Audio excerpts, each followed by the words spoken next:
Karen's HOA had always thrived on petty power plays, but their latest move crossed a dangerous line. They attempted to foreclose on my house over a $12 fine, assuming I would either panic, comply, or back down. They had no idea that I owned not just my house, but the entire county, and that their overreach had triggered consequences far beyond what they could possibly imagine.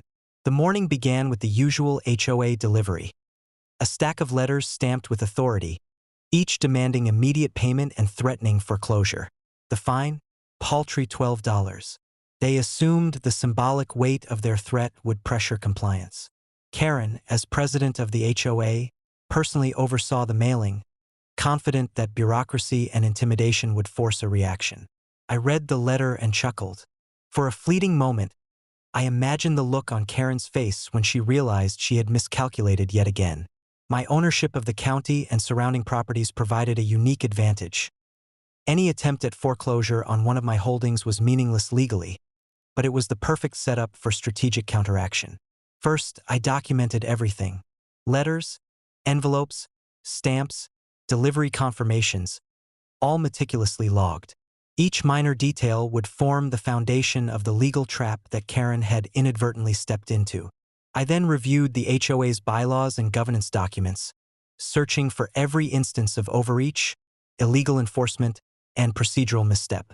Within hours, I had a dossier, airtight, irrefutable, and utterly humiliating for the HOA. Next, I prepared the countermeasure.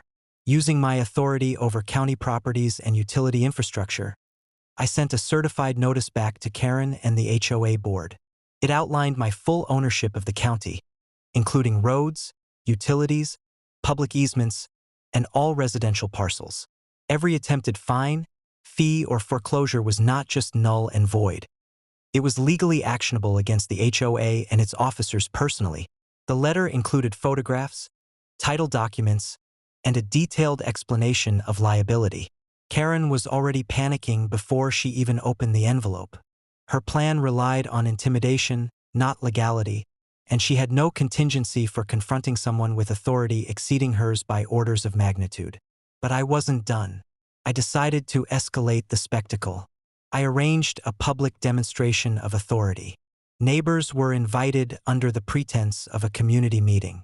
As Karen and her enforcers arrived, confident in their ability to browbeat me, they were greeted not with compliance but with visible, undeniable evidence of my control.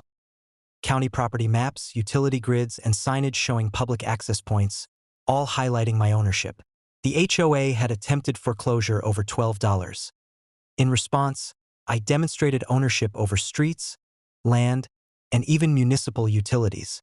To ensure the lesson was unforgettable, I executed a symbolic, legal maneuver.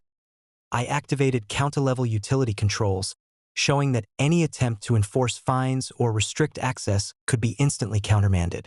Water valves, street access signals, and public notices highlighted my control over infrastructure. Karen's bluff was exposed, and her confidence evaporated under the combined force of legality and spectacle. Simultaneously, I filed formal complaints with local authorities for harassment, abuse of HOA power, and attempted unlawful foreclosure. By mid-afternoon, official investigators were on-site reviewing the evidence, ensuring that the HOA's actions were documented and actionable. Karen's plan to intimidate had turned into her public humiliation, recorded and archived for legal purposes. By evening, calm returned. The $12 fine was nullified, the foreclosure dismissed, and the HOA forced into compliance. Neighbors, once passive, now fully understood Karen's reckless overreach. The lesson was clear. Arbitrary authority without legal grounding invites consequences far greater than the original offense. Karen's attempt to bully me over a trivial fine had instead exposed her HOA to scrutiny, liability, and public embarrassment. My house, county, and property remained secure. Karen and her board had learned, painfully, publicly, and legally, that audacity and petty enforcement cannot overcome preparation, documentation, and authority. Every attempt to intimidate was transformed into evidence against them. By nightfall, I walked through the property, reviewing the boundaries, checking cameras, and ensuring all systems were operational.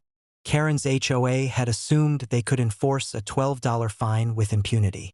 They discovered that crossing someone with authority, foresight, and preparation invites consequences exponentially greater than the original insult.